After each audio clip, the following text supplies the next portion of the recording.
Yeah, I'm in my own zone. It's beast mode time, so go hard or go home. I'm a beast. Yeah, I got it on my mind. See, I came here to shine, so let's get it on the grind. I'm a beast.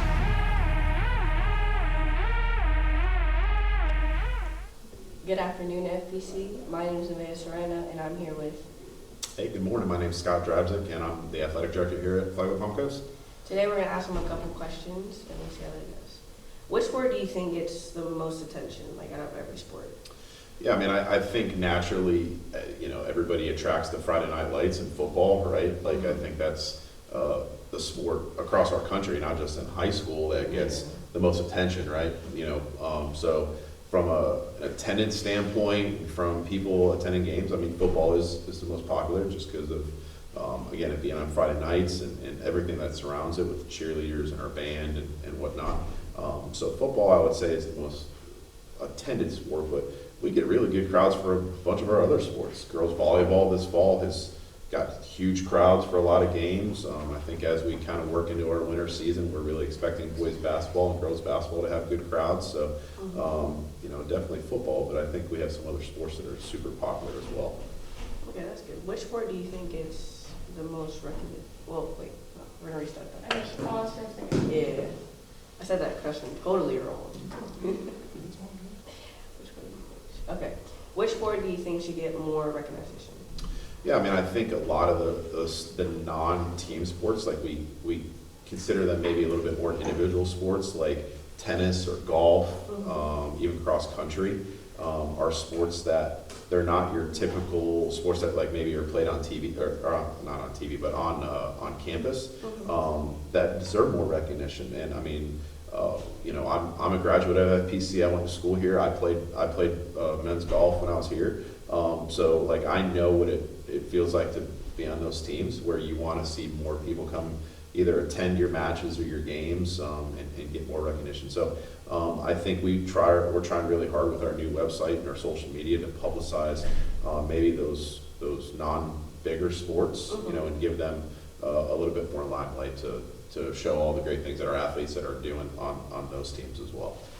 Is there any sport you think we should have here at FPC? That we don't currently have? Yeah, that we don't currently have. I mean, there's a few. I mean, we offer almost everything that the FHSA offers. The only sports that we don't currently offer they hold state championships in are water polo and boys volleyball. I think boys volleyball is a sport that potentially down the road could be something that we might look at. There's a lot of different factors that play into that. Title IX and the gender equity piece between being able to offer male sports and female sport opportunities is things that we have to look at when we're trying to make determinations on offering sports. But to be honest, we offer almost, like I said, everything that is allowed. Now, I think one of the sports that you're going to see come down the pike here in the next couple of years, I think, is going to be pickleball. Right? Pickleball is a super popular sport. I think we all like playing it. It's not a sanctioned sport in the FHSA yet, but I think you'll see in the next 4 or 5 years that'll be something that will probably end up being started. Well, like students, they go to school and stuff like that. How do you think also being an athlete affects them mentally in kind of like a school way? Yeah, about all the work they have. Absolutely. It's a lot of work to be a student athlete, right? Like you have to balance not just your 7 periods a day and all that comes with your academic course load, but then all of the high standards and expectations that our coaches put on our student athletes. So I think it is difficult to be a student athlete and to try to do it at a high level. Mental health is something that we talk about at great lengths with our coaches and with a lot of our student athletes about being our sports teams and our coaches need to be an outlet for our students to have a place to go to have connection with their coaches, to where if they are struggling, that our coaches know that and try to intervene or try to assist. But being a student athlete and being a really good student is a lot of work, and it could take a lot of toll on people, take a lot of toll on students. So there's no doubt that it's definitely it's a challenge, right? Like, and you have to be able to balance both academics and your after school social piece. But mental health, I think, across the board in all sports is a hot topic right now, and it needs to be. You look at college sports, you look at professional sports, you can turn on ESPN and see how many professional athletes even are stepping back at times because mental health is a concern for them, right? So I think it's something that we continue to talk about. It's not a secret anymore, right? Like I think when I went to school here 25 years ago, like I'm getting old, but when I went to school, like you didn't talk about that stuff, right? Yeah. Like if you said, I'm in a bad headspace or something like that, you would kind of be looked at like almost as weak or not mentally tough enough. I think now, as we've progressed, it's not a sign of weakness. It's actually a sign of strength, right? To be able to admit that I need to either talk to somebody or I need some help, or sometimes it's I need to step away a little bit and hey, I need a couple of days off, right? So I think that's a positive thing, and ultimately mental health is one of those things that it's not like when somebody gets injured, right? Like when somebody gets injured, you can see that they're hurt. Mental health is something that you battle internally, and so it's really it's an important thing for me as an administrator that our coaches are constantly talking about with our athletes. How long have you been an athletic director for So, FPC? For FPC, this is my third year being back home. Like I said, I'm a graduate of FPC in the class of 2001, so this place is super special to me. Flagler County is special to me. My entire family went to school here. My wife went to school here, so she was a student athlete here. So this place is home. Ultimately, over the course of my career, I've been an athletic director for 20 years.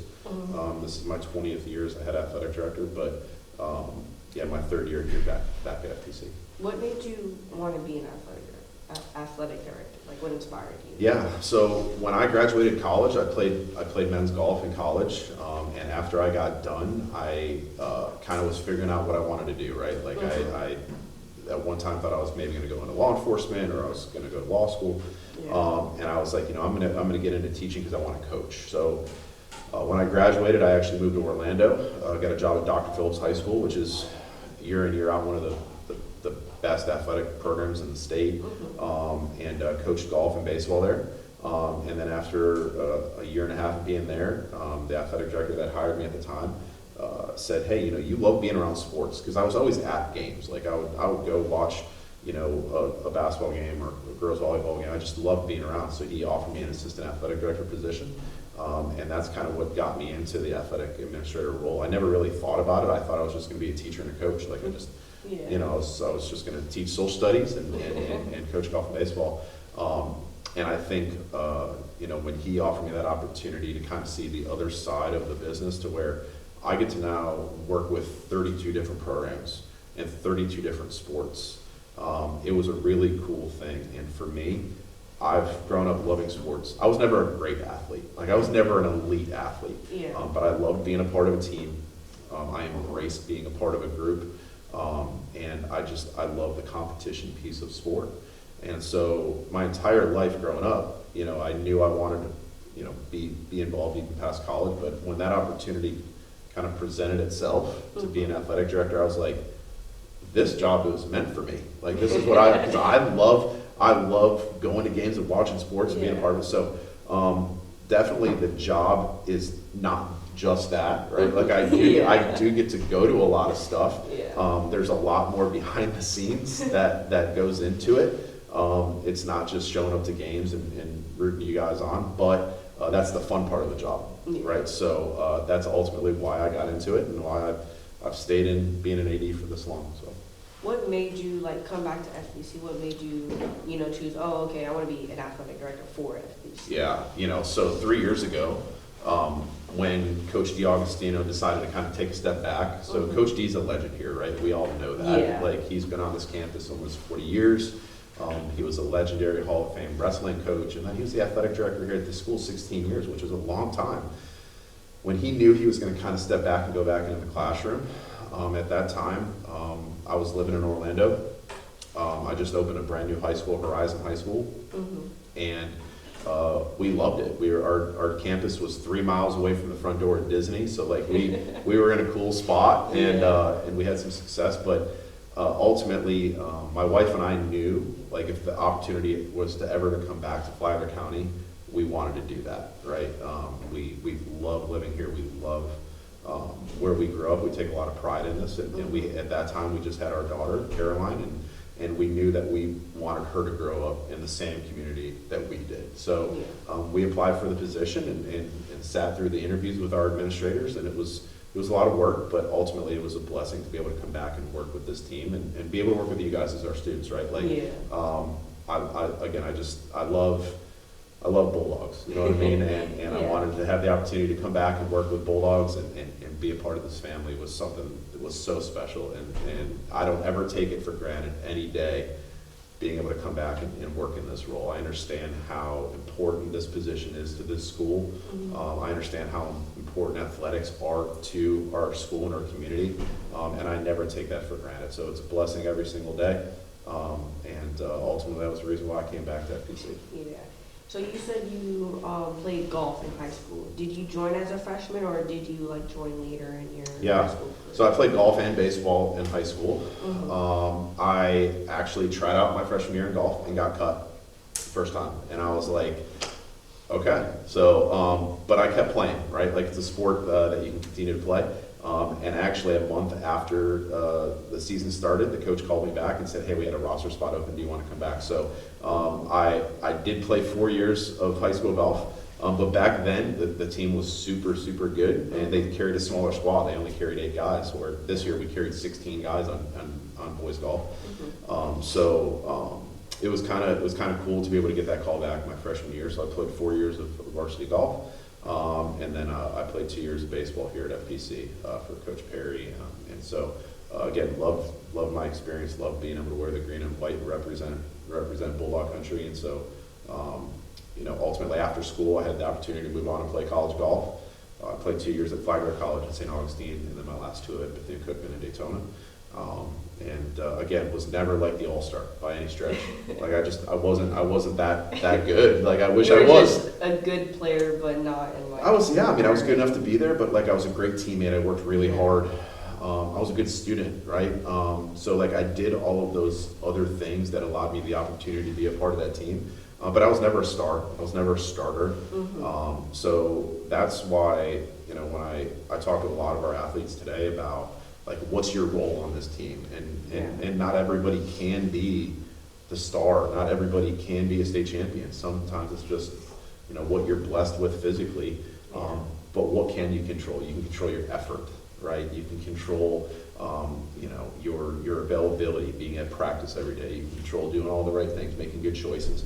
And 9 times out of 10, our athletes that do that have a great experience, and they end up making a big impact on our team. So for me, that's why I kind of take pride in our athletes that maybe not all the time are, they're not the superstars, they're not signed in Division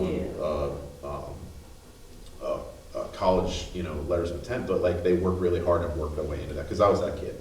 I wasn't given a whole ton of athletic ability, but I worked really hard and was given the opportunity to play in college. So I loved my experience, wouldn't have changed it for the world. But definitely try to take that with me in what I do day to day.